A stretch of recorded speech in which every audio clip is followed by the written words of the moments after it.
गिरीशा ने मॉरिशस से प्रश्न पूछा है कि बच्चों को डर क्यों लगता है, और उसका कहना है कि उसकी बहुत सारी फ्रेंड्स जो साथ स्कूल में पढ़ती हैं और वो भी इसी तरह की बातें उससे करती हैं, और ये उनका सबका एक कॉमन क्वेश्चन है। डर किसी भी तरह के हों, बहुत से बच्चों को अंधेरे से डर लगता है, बहुत से बच्चों को सीढ़ियों से उतरते हुए डर लगता है, बहुत से बच्चों को अकेले बाथरूम जाने में डर लगता है, बहुत से बच्चों को अकेले सोने में डर लगता है, बहुत से बच्चों को लाइट ऑफ करके सोने में डर लगता है, बहुत से बच्चों को अपने फ्रेंड्स के घर जाने में डर लगता है, बहुत से बच्चों को अकेले बैठकर फिल्म देखने में डर लगता है, बहुत से बच्चों को दुकान और शॉपकीपर के पास जाकर के कोई चीज़ लेकर आने में डर लगता है, बहुत से बच्चों को अपनी बात किसी से कहने में डर लगता है, और बहुत से बच्चे इतने डरे हुए होते हैं कि उन्हें अनायास बिना किसी वजह की भी डर ही लगता रहता है।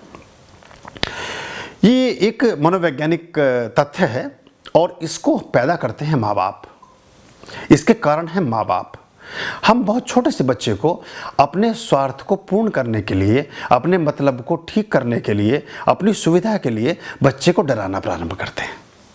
बेटा जल्दी से ये खा लो वरना तो वो हवा आ जाएगा, बेटा जल्दी से खा लो मंकी आ जाएगा, आप इसे जल्दी से फिनिश करो वो फलाना वो एक टाइगर आ जाएगा, वो कैट खा जाएगी।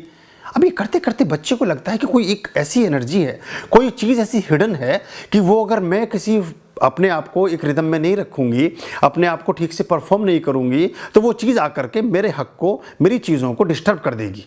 और वो होते होते उसको जो एक काल्पनिक भय था, काल्पनिक पात्र था, उसको जेन्युइन पात्र समझने लगता है बच्चा। वो सोचने लगता है कि ऐसा कोई करैक्टर है। जैसे कार्टून में बहुत सारे करैक्टर होते हैं, लेकिन वो करैक्टर कहीं वास्तविक दुनिया में तो है नहीं।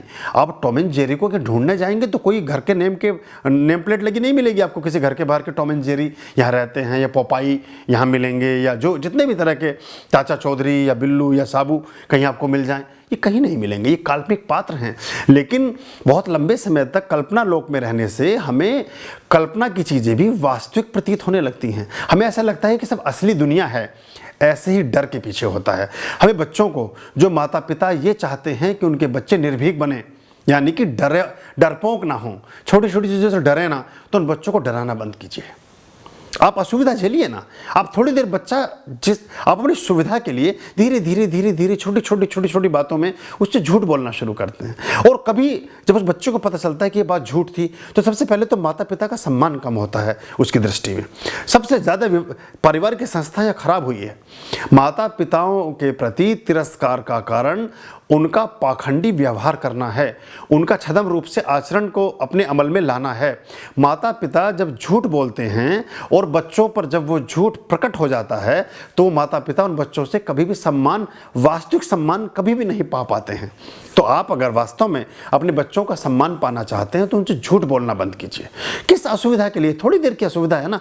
आप उस बच्चे के साथ इतना कंफर्ट नहीं करना चाहते। बच्चा आप इस दुनिया में इस बच्चे को लेकर आए हैं, तो आप उसकी सुविधा और असुविधा के लिए थोड़ी देर के लिए अपनी सुविधा और असुविधा का भी तालमेल बैठाइए ना। बच्चे को जब भूख लगेगी वो खाएगा। भूख लगने के उपायों पर ध्यान दें। आप बच्चे को खेलने का समय भी दें, उसके लिए फिजिकल एक्टिविटीज़ को बढ़ावा दें ताकि उसको भूख लगे, ना कि डरा के खाना खिलाएं। डरा कर खिलाया हुआ खाना एक तो उसका मेटाबॉलिज्म है, जो उसका एक शरीर की क्रिया है, उसके लिए विपरीत है। दूसरा, उसके शरीर को लगेगा नहीं। तीसरा, आप उसके मन में भय बैठा देते हैं।